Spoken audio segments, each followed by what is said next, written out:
Hello everyone, and welcome back to the channel for the next part of my bombing mission into the industrial heart of Kassel in this mission I'm playing from Down in Flames, Wild Blue Yonder, the 8th Air Force 1943 bombing campaign, and specifically part of Operation Point Blank. So at the end of my last video, hopefully that has exorcised and got rid of the gremlins that were bothering both my aircraft and the video. I am proceeding into the heartland of the Reich. For those of you who haven't seen the previous one or just want a reminder of the situation, despite the very serious and painful loss of one of my B-17s, the formation is trundling on. Both us and the Germans have had one flight of aircraft show up, wreak mutual mayhem, and then go away again. My force is currently being escorted by a pair of C-47s. That would be terrible. P-47s under the leadership of the able Zemke. And I'm glad they're here because a flight of German Focke-Wulf 190As has shown up with every intention of shooting more of the heavies out of the sky. Now, good thing for the bombers, Zemke's flight has engaged them successfully, but he is at a bit of a disadvantage because he's still carrying his drop tank, so that is going to have to change this turn. The Germans have sort of got the drop on them, and the tactical situation does favour them. As you can see, Zemke's being tailed by the FW-190 leader. However, the critical thing is Zemke and his wingmen are doing their jobs because the Germans are nowhere near the bombers. They've been forced into something of a dogfight. So I'm just going to see how things play out from here. Neither side has any reinforcements on the horizon, so it's very much going to come down, I hope, just to these fellows. And if I can shepherd the 5 remaining bombers to the target area, then I'm happy. So the US has the initiative with this one, and so it's their turn at the commencement of this turn. I think the priority is to get that horrible fellow off my leader's tail. But before we do that, we are going to jettison our drop tanks because if you may recall from my commentary at the end of the previous turn, the US pilots have run out of fuel in their drop tanks anyway, so there's no point lugging the things around, and they're just being a bit of a dead weight, so off they go. And now my wingman is going to try and discourage that FW-190. He draws his mini hand, and it is exactly what we want. This is perfect. So he's going to open the ball by playing an in my sights card just to get the Germans' attention. The German pilot is a bit wary. He's only got the 1 barrel roll card to protect himself with. So as his aircraft is rather big and rugged, he is just going to take the 2 damage from that hit and stay grimly on his enemy's tail. Unfortunately for him, this new threat decides to follow it up with a half loop. And that's a spectacularly effective maneuver because it puts Zemke very much back into play. And he has burst as one of his abilities, so he's got 2 bursts available, which is fantastic. He can immediately turn his guns on his tormentor, and that's another 2 damage. So this time the Focke-Wulf really does need to respond. He doesn't really want to be flipped to his damaged side, so he plays his barrel roll and hopes that the US pilot can't counter that. And luckily for him, Zemke can't counter it. So shots fly off through the ether, but no decisive result. But at least Zemke isn't being tailed anymore, so we'll take that one.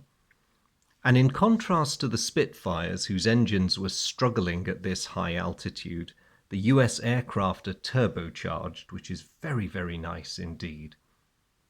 So I've drawn Zemke's hand, and I'm just going to mark off his fuel usage.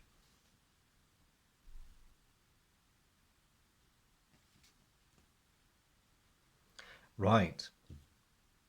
So they're burning a fair bit of aviation gas at the moment, but they still have 11 left.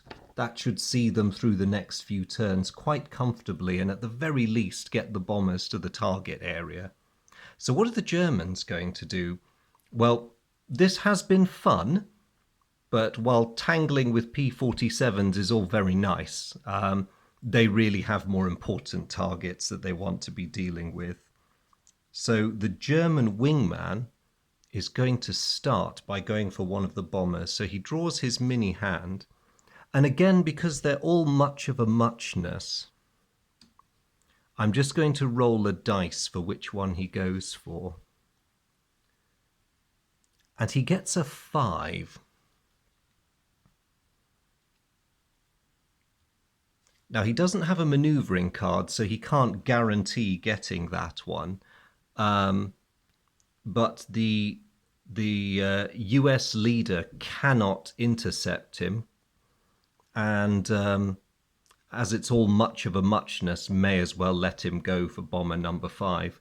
Now, it's tempting to direct his attack onto my ace crewman, but I don't really want to lose the victory points for them if it all goes horribly wrong. So as it happens, bomber 5 is just an ordinary crew.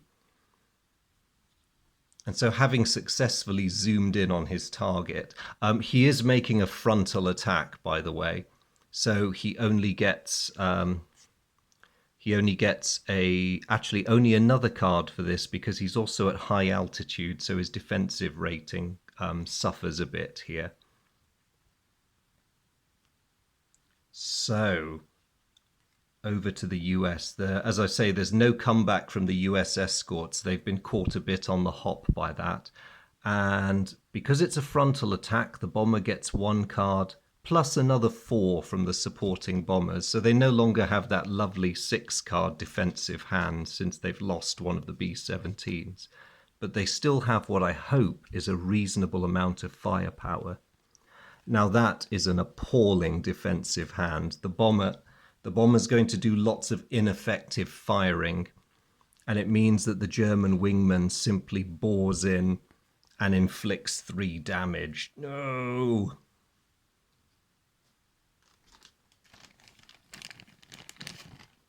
That was not how I wanted that to go down. Still, I suppose it could have been worse. Now, the FW-190 would like to have a go as well. And he's going to indulge in a bit of actually, no, he's not. He has seen that when his wingman went in, there was no comeback from the US fighters, and so he suspects the reason for that is that they had no cards that would allow them to intervene or intercept him on his attack run. So unfortunately, he doesn't have any decent attack cards, and he doesn't want to spend his maneuver cards getting into a pointless brawl with his US opposite numbers. So he is just going to draw his 2 cards, because of course he's at high altitude and he's not turbocharged, and just hope he's got a better setup for next turn. And of course, like the Americans, it's now the end of the turn, so they burn some more fuel.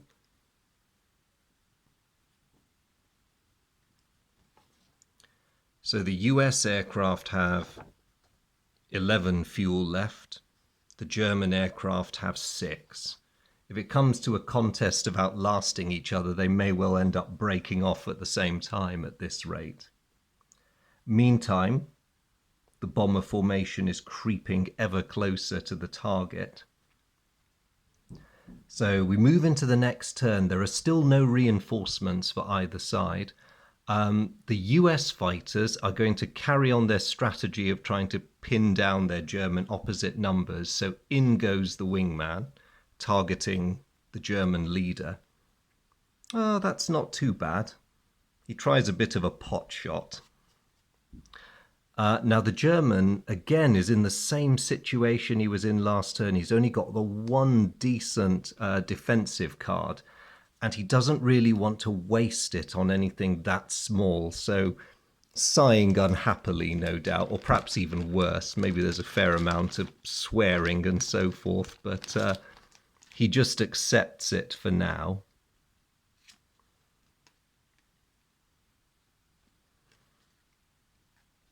And the US wingman has done a nice little job there. Zemke, because of his burst ability, is thinking he might pile more pressure on the German leader. So he's going to start with a bog standard in my sights, one hit, which normally is a very weak attack, but it now forces a difficult decision on the German player because he cannot ignore that next shot. If he does, his aircraft will be damaged. So he's going to commit his full throttle card. Luckily for him, Zemke's already expended his power boost full throttle. Oh, but he does have chop throttle, so... And he's not advantaged or tailing, so he cancels the German aircraft's full throttle anyway. That is not good for the German. German cannot respond to that, so he is now damaged.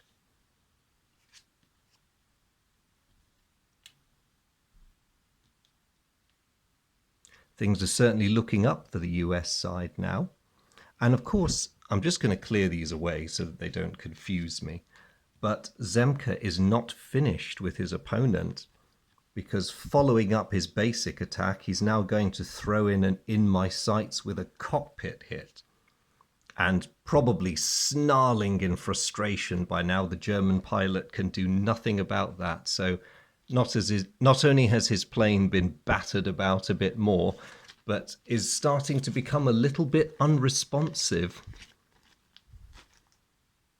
So there we go, cockpit hit. Nice one, Zemke. And that is the end of the US Ace's turn. Not bad. The only minor complaint I would have is that he hasn't actually pinned the German aircraft, so they can still have an attempt at going for the bombers if they're feeling brave enough. The question is, are they? The Germans are actually ahead in victory points at the moment, and with that aircraft in the state that it's in, an interesting question is, do the Germans want to press their attack with a badly beaten up aircraft, possibly losing victory points in the process, or do they want to break off while they're still a bit ahead of things? It might be a good idea for them to break off, really, because I don't think there's much they can achieve at the moment. There's every danger that the US pilots are in a better position to block them this turn if they make a run at the bombers. Getting tangled in a dogfight in their current condition might not be such a good idea. So, I think it's prudent and completely understandable for the Germans to withdraw at this stage of things. So I'm just going to mark off the fuel usage.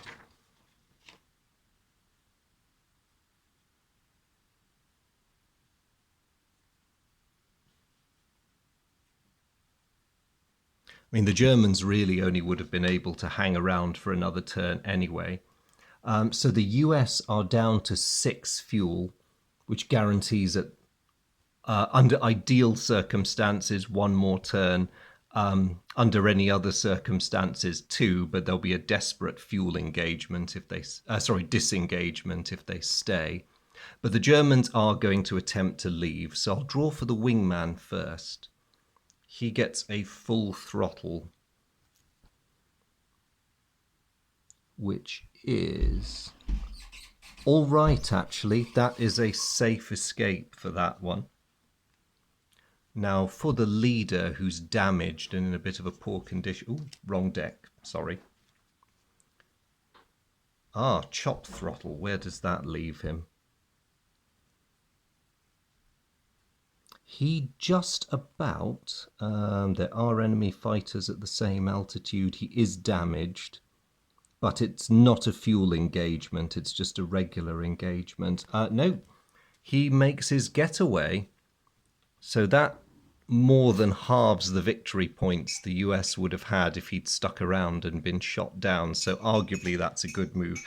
Also, while it sounds a bit gamey to talk about the decision making in terms of points, I would rationalize that most pilots in that condition with an aircraft that's on its last legs and where your cockpit's been shot to pieces, it would be entirely forgivable for you to withdraw in those circumstances. And by this stage in the war, the Luftwaffe is possibly churning out a good number of aircraft still, but their numbers in terms of skilled pilots are not so great. So best to live to fight another day and hope the flak knocks some holes in the formation. So that ends that turn. We're now getting into the next one, which is the final approach to the over-target one. So this is going to be the last one. At the end of this turn, the area flak is going to start hitting. Now, the US can't actually do anything except fly on, because there are very tight restrictions that stop you from padding your hand. The only thing he can do is draw a card to fill his hand.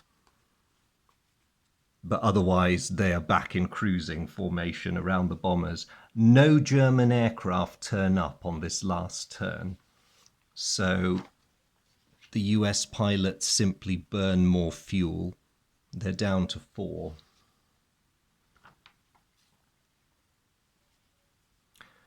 Now, I really do want to keep Zemke around as long as I can, because in theory, I don't know when or where the Germans are going to be showing up. So it's very much in my interest to keep that ring of protection around him.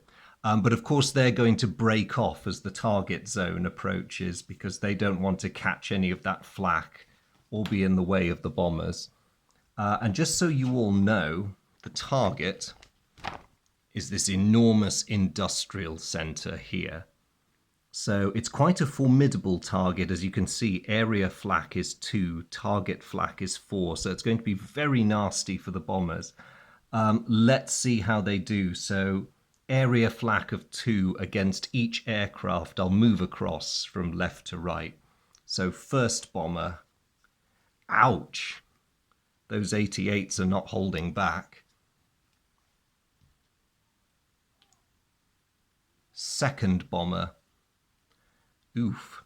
I suppose it could be worse. Yeah.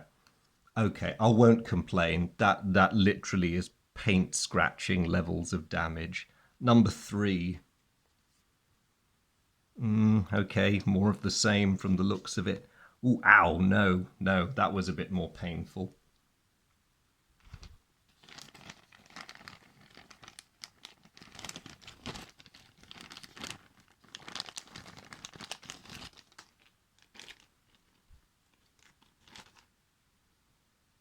And that bomber, which already has some damage from the aerial engagement, luckily doesn't do too badly.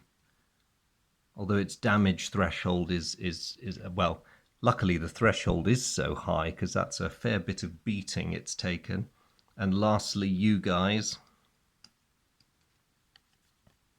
Nothing. Looks like, hang on, I'm just going to check and remind myself. They are my ace crew. It's a shame they're not called the Memphis Belle. That's you guys lead a charmed life of sorts. So, okay, the area flak has affected the bombers, so it is the end of that turn. Okay, so now we move into the over-target phase. Again, no Germans have turned up in this phase. So Zemke and his buddy are just waiting for the bombers to come out the other side, hopefully safely. They're down to 2 fuel points now, so at most they'll be able to stay one more turn once we've left the target area, and then they will have to make a fuel disengagement. But I don't mind that so much, because I know from my own records that as they're having to leave, another section of P-47s is going to turn up, so we can give these guys some cover. But let's move straight on to the bombing, as there's an absence of German aircraft thankfully, in this area. So Bomber 1, 6 cards. And we are at high altitude, so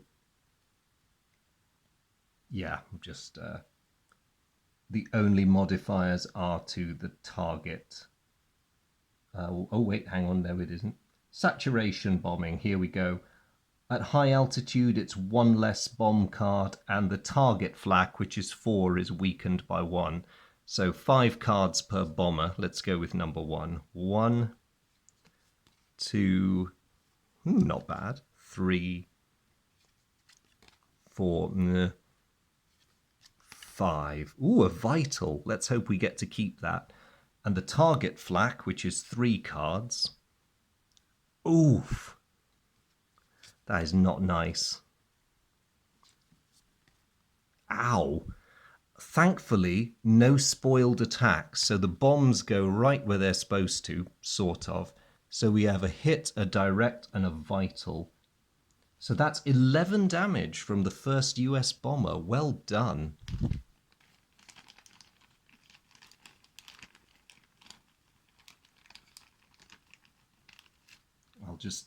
I'll mark that on the target card. But unfortunately, in return, she has taken 8 points of damage from the flak. So that's 11 altogether. Ow. So that plane is now, I'll flip the counter to its out of formation side.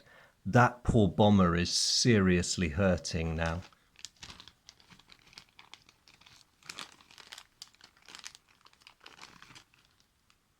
So she's paid a heavy price for her success there.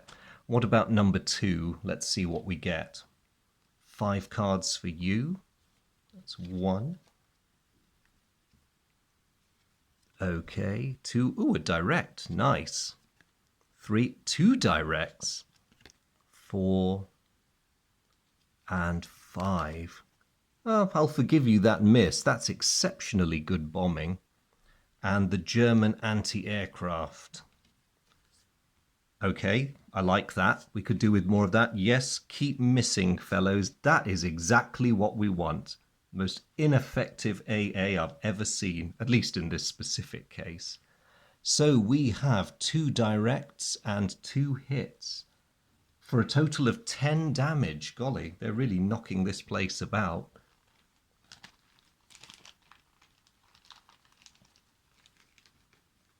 Not quite as good as the first bomber, but at least they came out of it, well, with no damage, basically.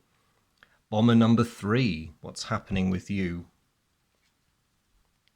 1, 2, okay. 3, 4, all right. Bit humdrum, but a hit is a hit. Probably need to pay attention to what your colleagues have been doing. And what are the Germans doing to you? Ah, I wondered when spoiled attacks would show up. But at least they aren't actual hits on the aircraft. Ooh, 2 spoiled attacks. So the result of that is 2 hits. Oh well, better than a kick in the teeth, I suppose. And every little helps.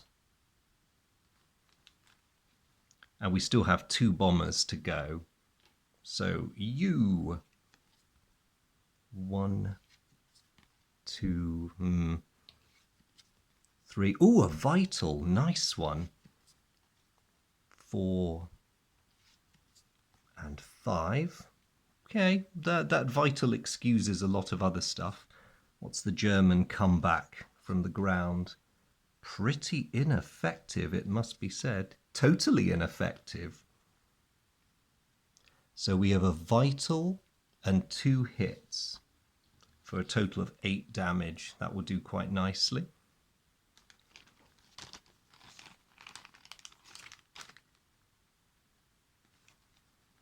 And the final bomber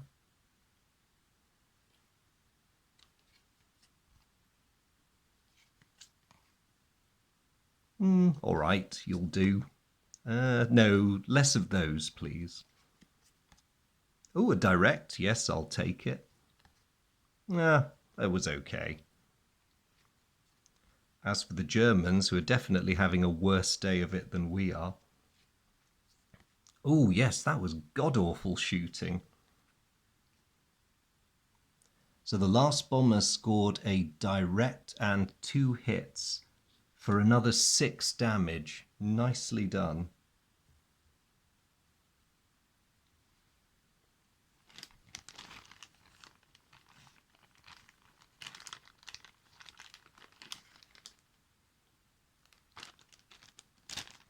Of course, they don't get away scot-free because, of course, as they're leaving the area, the bombers suffer a final vindictive wave of area flak.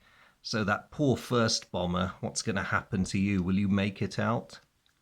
You do. Nice. You're in a terrible state, but you've made it out. Bomber number 2. Come on, come on. Oh dear. Only 3 hits, but one of them's a cockpit hit. So you are also out of formation. That's not great. They're going to be very vulnerable when the German fighters come back. Bomber number 3. Okay, that brings your damage up to 7. Your condition is becoming a bit worrying.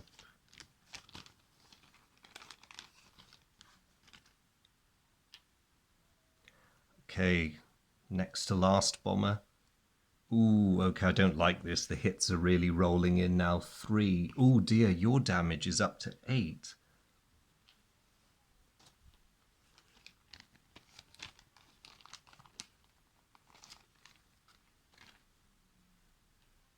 And the last one, the one leading the charmed life. Ah, your luck has come to an end, although it could be a lot worse. I'd say that's fairly cosmetic compared to what your fellows have gone through. And so that is it.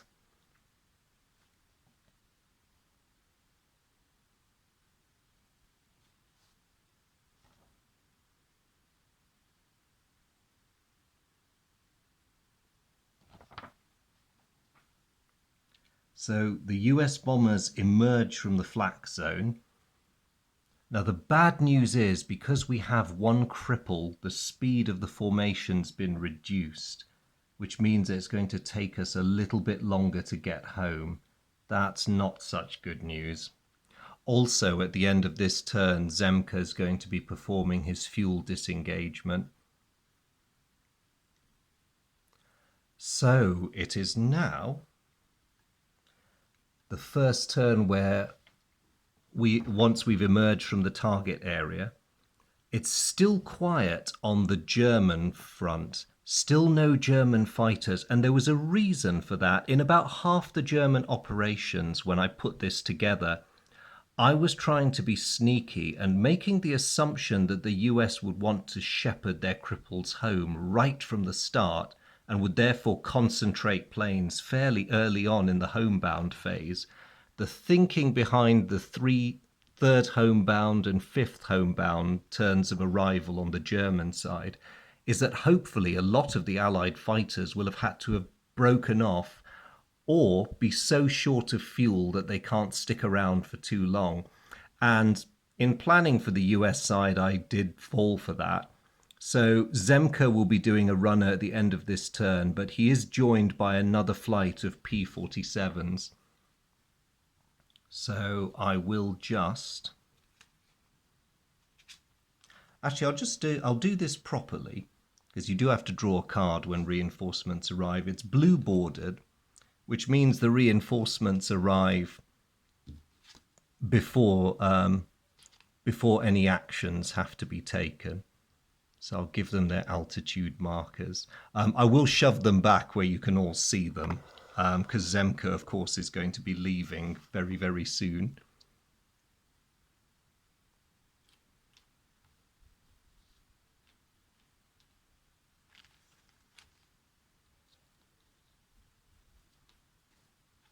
Let me just find them a full throttle counter. There we go. So high altitude, full throttle. Oh yes, and the ever-present drop tanks.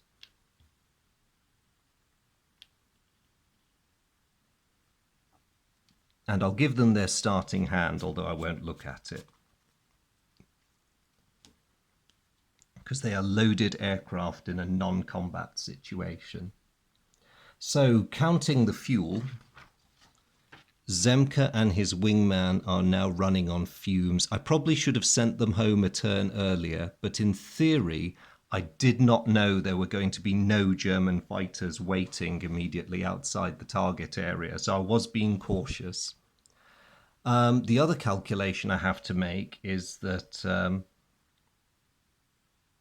the incoming P-47s, the ones that are relieving Zemke, they've had to burn a fair bit of their fuel just getting there. So as you can see at the very start, they only have 1 point of fuel left in their drop tanks, which is fine because if we meet German fighters in the near future, chances are we will have jettisoned our tanks anyway.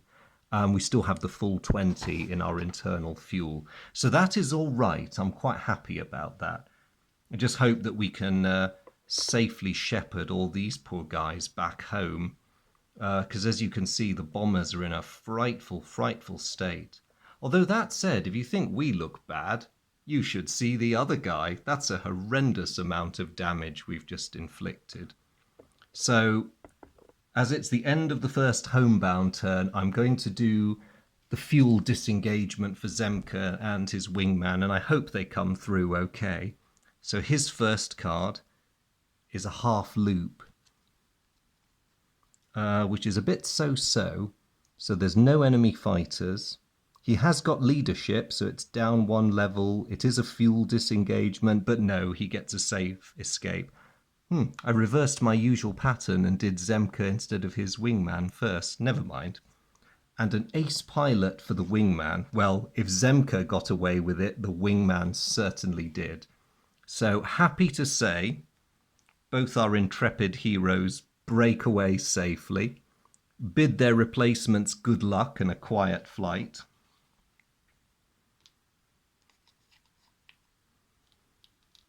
Now, because these guys joined when they did, they would have just taken the number 2 in the turn order for convenience. But if any German squadrons turn up, I will just shift the number to reflect who was there first and who therefore has the initiative.